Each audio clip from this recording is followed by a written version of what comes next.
Hello again, I am Eric at Spectre Overland.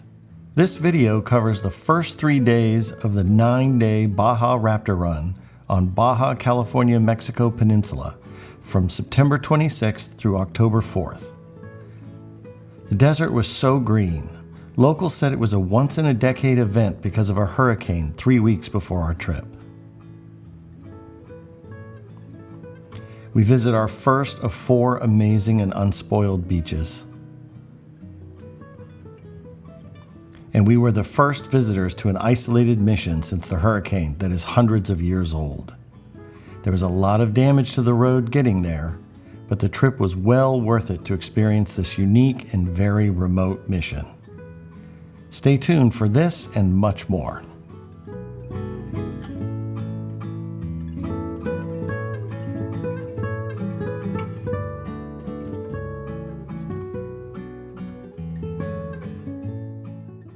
We went into Mexico at the Calexico-Mexicali border, crossing early in the morning to avoid long lines.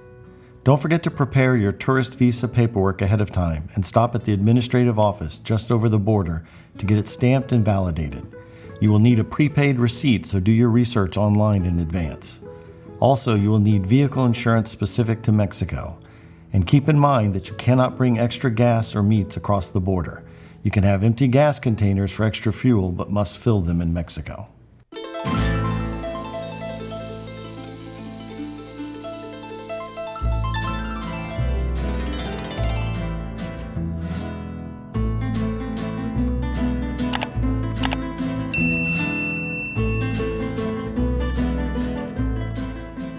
A hurricane went up and across the Baja Peninsula just 3 weeks before this trip. That forced our plans to change significantly, focusing our off-road adventures to be further south in Baja California Sur. We had hoped to visit and stay at the famous Mike Sky Ranch, but the road had been washed out. So instead, we drove 325 miles south on pavement day one to start our off-road adventure.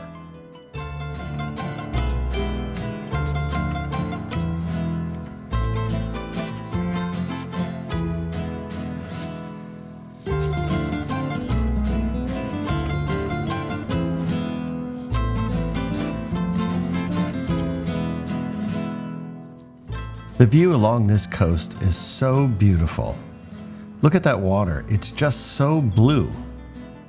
The water we are looking at is the Gulf of California. We followed Route 5 from Mexicali down to Route 1, which crossed the peninsula. Our destination is a beach marked by the pins south of Rosarito. As we were nearing the end of our first day, and long drive on the pavement, we finally went off-road. Our destination is a beautiful and unspoiled beach on the Pacific Ocean. The temperature today averaged around 105 degrees Fahrenheit, that's 40 Celsius, and getting close to the Pacific dropped the temperature by 30 degrees, which was certainly welcome. The Baja Raptor Run is led by Trey and Hudson, who are partners in Commel Truck Gear from Texas, and assisted by Mark, who has been off-roading in Baja since the 70s. At least 3 times per year, they take up to 10 Ford Raptors on the most amazing and intense off-road experience you can imagine. They have all the routes planned out, breakfast, dinner, and hotels all reserved. They have fun activities planned, like visiting beautiful remote beaches, swimming with sea lions and whale sharks, and viewing ancient cave paintings. A supporting crew is along in case of mechanical issues, including a chase truck with trailer, which apparently has been needed for every Raptor run so far. One of the crew mentioned to me that he had been on 5 Raptor runs and a truck had been totaled on each of the 5 he was on. 80% of their customers are repeat customers, and the Baja Raptor Run videos give you a good feeling of the fun and the adventure you will experience, but don't forget that part of this adventure is going very fast off-road, and you have to be ready to handle the intensity of that. As we arrive at the beach, I am struck by how unspoiled, peaceful, and beautiful it is, and how alone we are. We are the only ones here for miles.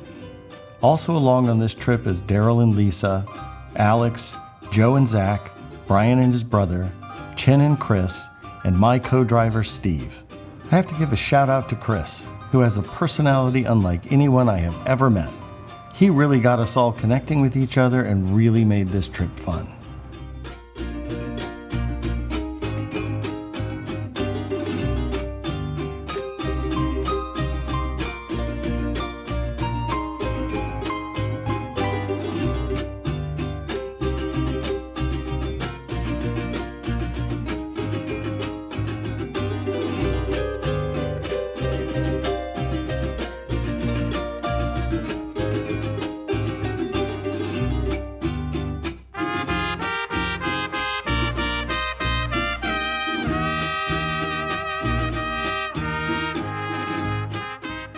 There goes Alex taking off in his highly modified Gen 2 Raptor.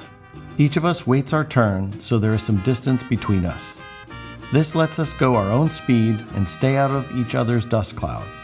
Trey was very clear that being in dust is where you die. Do not forget that. And now it is my turn to take off. It is weird being on a road like this, so remote, and yet there are road signs and mile markers. At one point I came across a stop sign in the middle of nowhere. It is incredibly flat here, but gets mountainous as we continue south. Each Raptor is required to have a driver and a co-driver.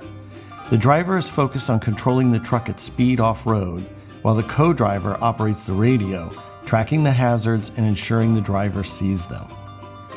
You should also have amber lights facing the rear of your truck so that you can be seen through dust as someone approaches from behind. It's a good idea to have amber lights in front as well, but not required.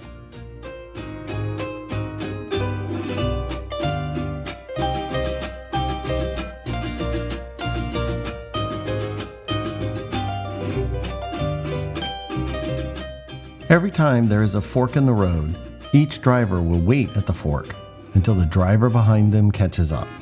This is so you don't get lost and you know which way everyone has gone. We signal on the radio, "Got your mark," to signal that they can go. Then we wait until the next driver comes up behind us and says, "Got your mark."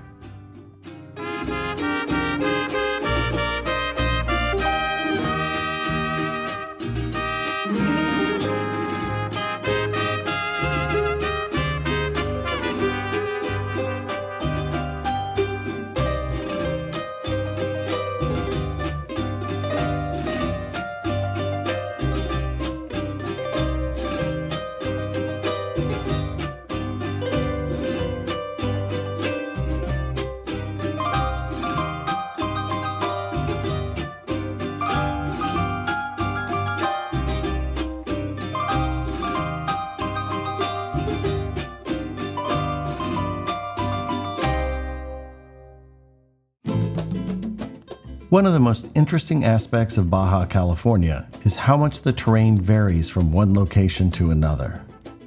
You can see now that we have different vegetation here and the ground consists of soft sand. One of the things you have to be aware of is the soft sand in Baja. Silt is everywhere and it is like driving on talcum powder, gets in everything. When you are going fast on these trails, you will go from hard dirt and small rocks to soft sand in an instant. The soft sand grabs your wheels and tries to turn them, so you better be holding the steering wheel firmly or you could lose control.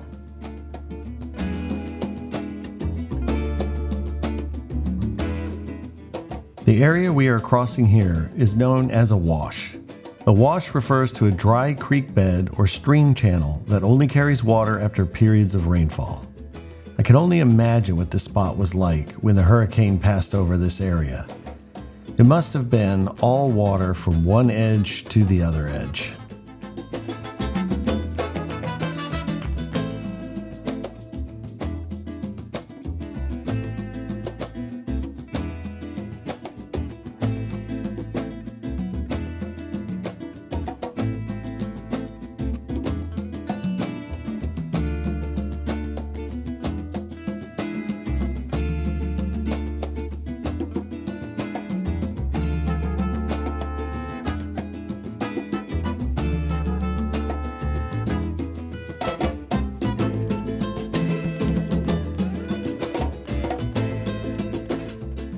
This is the road to the mission.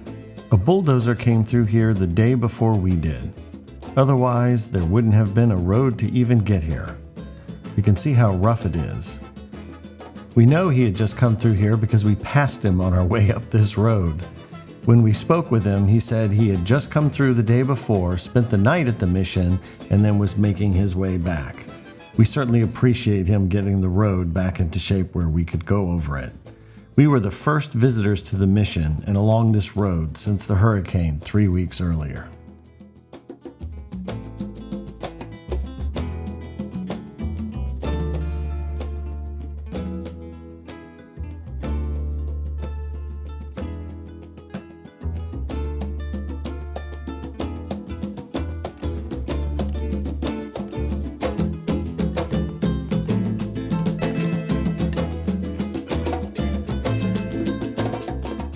There is a huge washout in front of Joe's truck up ahead. We filled in the washout with rocks so that we and a local could get past this corner to the front of the mission.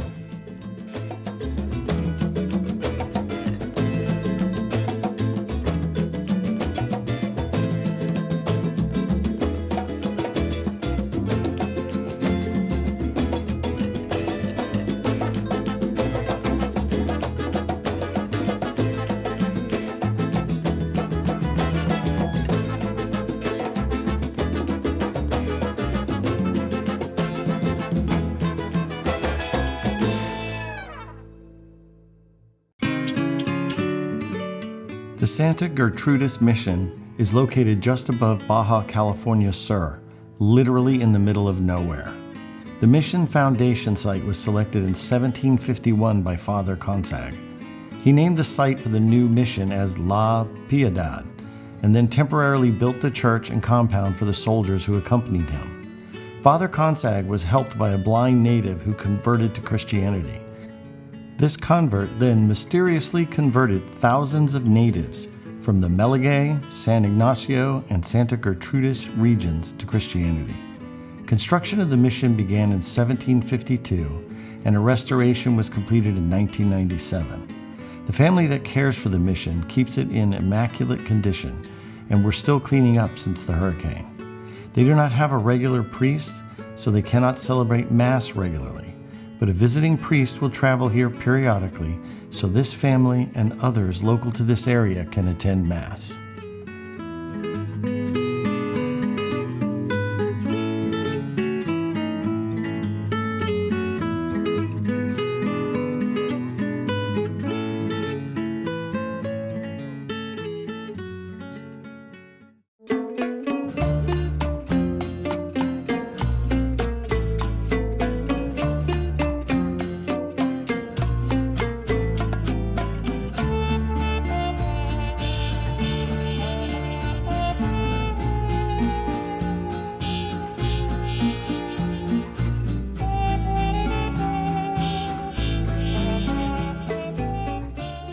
When crossing a wash, it is really important to maintain your momentum. As you go through the soft sand, if you stop or slow down, you could sink in the silt and get stuck up to your frame.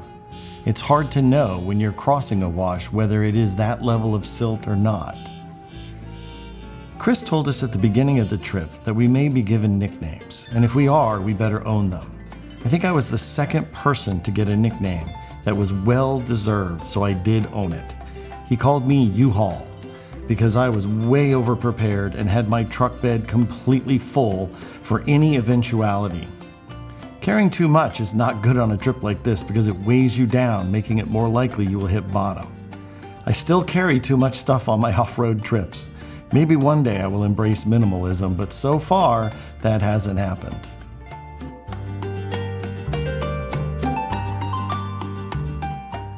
Every so often you come across a particularly rough section of road. You certainly don't want to be going 60, 70, or 80 miles an hour through something like this. That is if you want to keep your suspension on your truck. Once again, Trey is in the lead. He warns us on the radio about the hazard. We can slow down and each driver successively makes sure that the drivers behind them see the hazard, slow down, and follow their way through safely.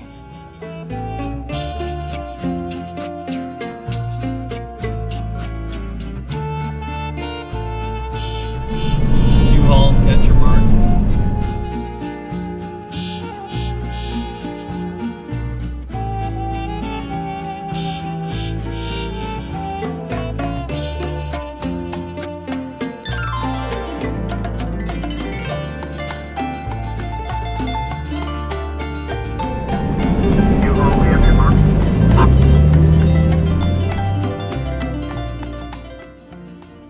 We are currently driving through a ghost town, an honest-to-goodness ghost town. You see a lot of buildings, all the windows are out, but there are multiple buildings. And you can see as we drive by, there's nobody here, no inhabitants. Not sure why or what happened, maybe water dried up or some other reason. But there's even a playground up ahead and a water tower. To be honest, it feels a little eerie. See the playground, the swing set on the left side? Just all abandoned.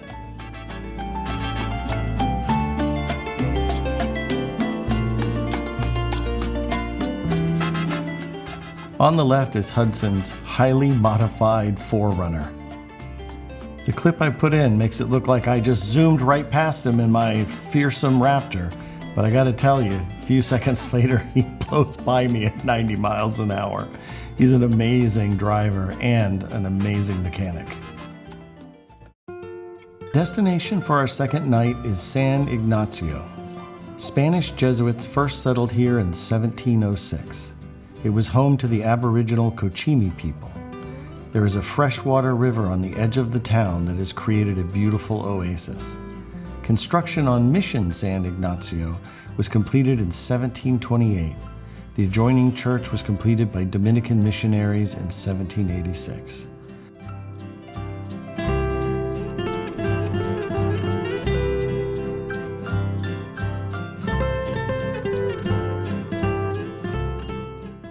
A visit to the city of San Ignacio feels like a step back in time. The town is built around a laurel-shaded plaza that sits at the foot of the mission. With a population of only 700, there isn't a lot going on here.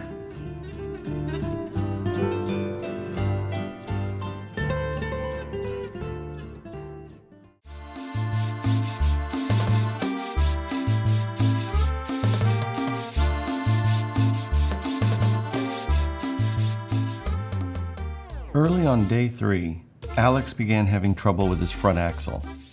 Hudson took it apart, figured out the issue, and removed his front axle so that Alex could continue on the trip.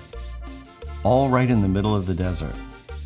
Trey and Hudson are prepared for almost anything. Alex had to finish the rest of the trip in 2-wheel drive. I think that was awesome driving on his part. We came upon an area flooded with water and mud. The mesas next to the water were pretty cool. This area never has water like this, but due to the hurricane, it was flooded, and our way appeared to be blocked by mud. We were not sure if we could make it through or not, but it looked like someone had already been through earlier. So Hudson decided to make a go of it since we could pull him out if necessary. Going around this area would be hundreds of miles, so it would be best if we went through.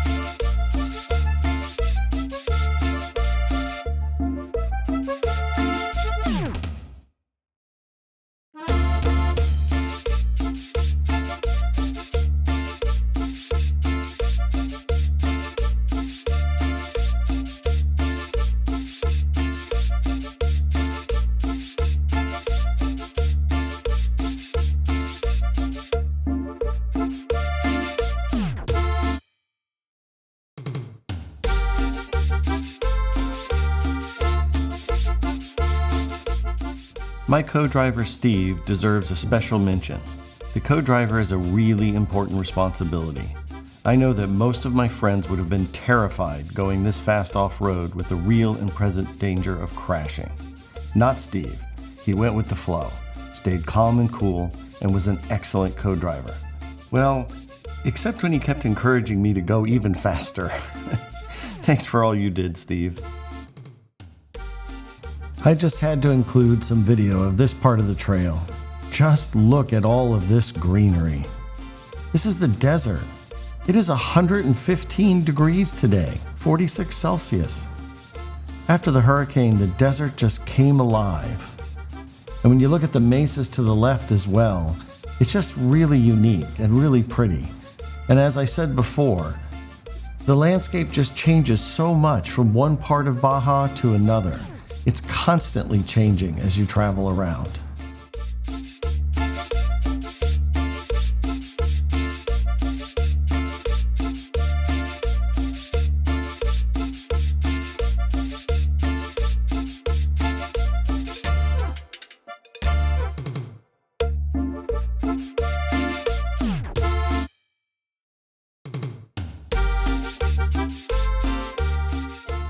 There's a washout in the road ahead. This is where you realize having Trey in the lead really pays off. We are going pretty fast down the road, and then all of a sudden is a washout that could total your truck. Trey is calling out the hazards over the radio. And one by one, each driver pauses in front of the hazard to mark it for the truck behind. Joe and Zach waited for me to follow them through the workaround since I was the last truck in line.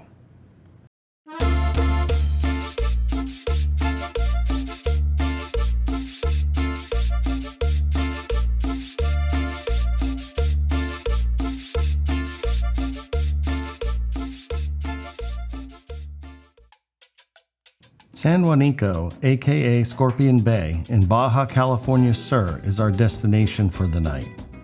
San Juanico is a fishing village that is completely off the electrical grid. The only power is from one windmill and generators. And the generators, they don't start until late at night, like 10 p.m., to conserve fuel. It is located on the coast of the Pacific Ocean. Originally a primitive settlement used by fishermen from a larger pueblo at Cadiz, legend says American smugglers and surfers noticed the Bahia's waves in the mid-70s. Afterward, the settlement grew alongside its reputation as one of the 10 best surfing spots in the world. Various efforts to hide the pueblo by expats, including promoting the name Scorpion Bay instead of San Juanico. Thankfully, we got the chance to go surfing in Scorpion Bay, and it was epic. But first, we have to finish this rocky, rough trail through some washouts before we can get there.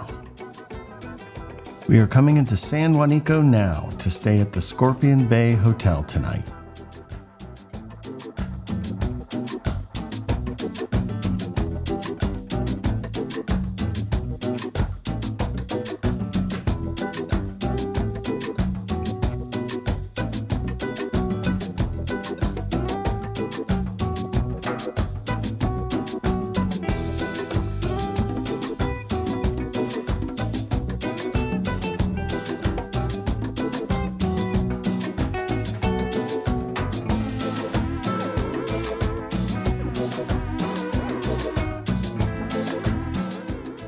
The first 3 days were an amazing adventure as we headed south into Baja California Sur. The next video will be part 2 that has mountains, cliffs, and some trouble along the road for me, so please watch part 2 of my Baja California series, and thank you for watching.